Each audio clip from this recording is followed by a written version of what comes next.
Justice Verma cash कांड पर बहुत बड़ी खबर। सिब्बल का सरकार से ताबड़तोड़ सवाल। सीजीआई को भी क्या बोले सिब्बल। मेन स्ट्रीम मीडिया कहता है कि 15 करोड़ मिले। इनको कैसे मालूम कि 15 करोड़ मिले? किसने गिने? मेन स्ट्रीम मीडिया कहता है कि यहां चार सैक्स, 4 बोरे थे। किसने कहा है 4 बोरे थे? कमेटी ने कहा है। कमेटी ने कहा है कि 15 करोड़ मिले। एक नोट की जरूरत थी। एक नोट बरामद हो जाता, उसका सीरियल नंबर पता चल जाता, तो पता चल जाता कि किस बैंक से है वो नोट। तो दिल्ली पुलिस क्या कर रही थी? किसका बचाव कर रही थी? क्यों वहां से चली गई? एफआईआर क्यों नहीं किया? सब जानते हैं कि एफआईआर इंसिडेंट पे होता है, तो वाकई हो जाए तो एफआईआर हो जाता है। और जो फायर सर्विसेज के लोग ने, उन्होंने भी अपना प्रोटोकॉल फॉलो नहीं किया। तो ना तो पैसा वहां बरामद है, ना कितना है वो बरामद है, ना कमेटी ने इस बारे में कुछ कहा है। कोई कमेटी की कंक्लूजन नहीं है। तो किस आधार पे आप कहने जा रहे हो कि ये जज का पैसा? ये तो कमेटी भी नहीं कहती। कमेटी ने भी यही नहीं कहा कि जज का पैसा है। कमेटी ने यही कहा है कि जज के घर पे, आउट हाउस पे ये पैसा मिला। अब आउट हाउस की बात आपको बता दूं, आउट हाउस है कहां? जो मेन घर है वहां बाउंड्री वॉल के उस तरफ आउट हाउस है। और कमेटी यह भी कहती है कि उस आउट हाउस की चाबियां अक्सर लोगों के पास होती थी और इनकी कोई कंट्रोल नहीं था उन चाबियों के प्रति। इनकी सहमति नहीं लेनी पड़ती थी, कोई भी खोल सकता था। और इस बात को आप गौर कीजिए कि वहां एक लिकर की अलमीरा थी, उस पर ताला लगा हुआ था। तो लिकर के अलमीरा तो ताला था, लेकिन खुलेआम खुला था, खुला कैश खुला था। ये कोई मजाक हो रहा है? एक हाईकोर्ट के जज के खिलाफ आप ऐसा प्रचार कर रहे हो, मेन स्ट्रीम मीडिया प्रचार कर रहा है जिसका कोई तथ्य नहीं। जैसे इन्होंने कहा कि कराची पोर्ट कैप्चर हो गया, लाहौर कैप्चर हो गया, वो बंकर में जाके बैठ गया, कू हो गया। ये तो मेन स्ट्रीम मीडिया कह रहा था ना। तो मेन स्ट्रीम मीडिया तो ऐसा ही कहेगा, क्योंकि कोई एजेंडा है तो एजेंडा को साबित करना है। तो 15 तारीख को जज साहब वापस लौटे और अपनी माता के पास गए, क्योंकि नेचुरली सभी घबराए हुए थे। उनको भी नहीं मालूम कि यहां कोई कैश मिला, किसी ने बताया तक नहीं। ना बेटी को मालूम, ना घर में किसी परिवार के लोगों को मालूम, कुछ किसी को नहीं मालूम।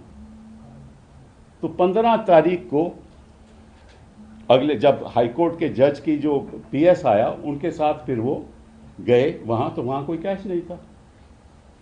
उसके बाद 16 को कुछ नहीं हुआ। 17 को chief justice Delhi high court ने जज साहब को बुलाया और उनको वो टेप दिखाया। तो जज साहब हैरान थे, ये कैसे हुआ है? उसके बाद भी कुछ नहीं हुआ। उसके बाद 21 तारीख को चीफ जस्टिस ऑफ इंडिया, उस समय के chief justice of India justice Sanjeev Khanna ने वो टेप उसको पब्लिकली डिस्प्ले कर दिया। ठीक है, उस समय कोई इंक्वायरी तो नहीं थी, कोई इन हाउस प्रोसीजर भी नहीं था, और साथ में टेप डिस्प्ले करने के बाद उन्होंने इनका तबादला कर दिया, ट्रांसफर कर दिया इनको इलाहाबाद। उस समय ना कोई इंक्वायरी हुई, ना कोई प्रोसीजर शुरू हुआ, मतलब कि इनको पहले ही कन्विक्ट कर दिया बिना कोई इंक्वायरी के। अब चीफ जस्टिस से ऐसा टेप रिलीज हो जाए तो जनता क्या समझेगी? निश्चित रूप से जनता समझेगी कि गड़बड़ है। और तबादला कर दिए, जनता क्या समझेगी? उसके बाद 23 तारीख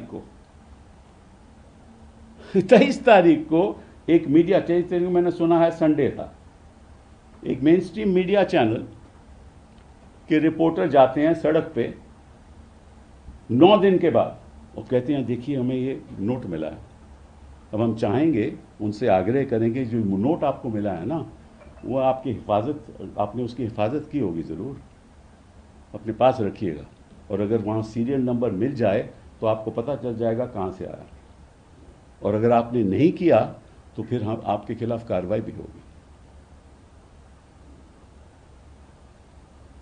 फिर 27 तारीख को इन हाउस प्रोसीजर शुरू हुआ। इन हाउस प्रोसीजर के बाद 25 तारीख को इन हाउस प्रोसीजर शुरू हुआ। 27 अप्रैल को रिपोर्ट लिखनी शुरू हो गई।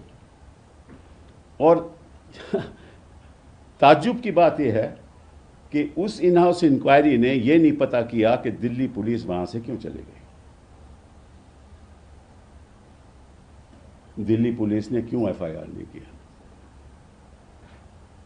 क्या किसी ने परिवार के लोगों को इन्फॉर्म किया, बताया कि यहां कैश है? कोई कार्रवाई नहीं, कोई पूछताछ नहीं।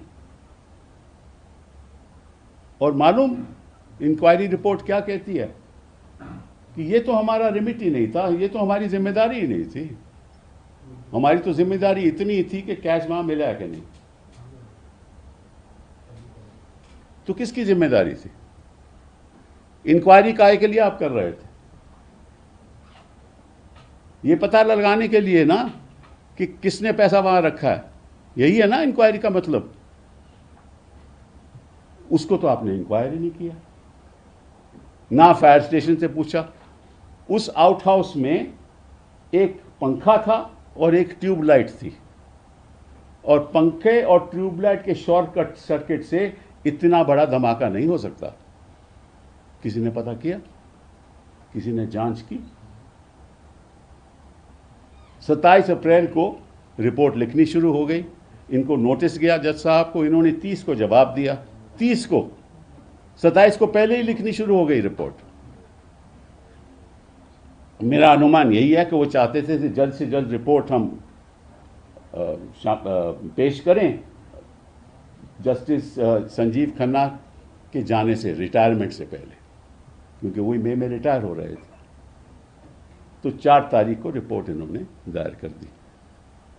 किसने किया, कितना था पैसा, एक नोट भी मिला नहीं मिला, इसके बारे में कुछ नहीं।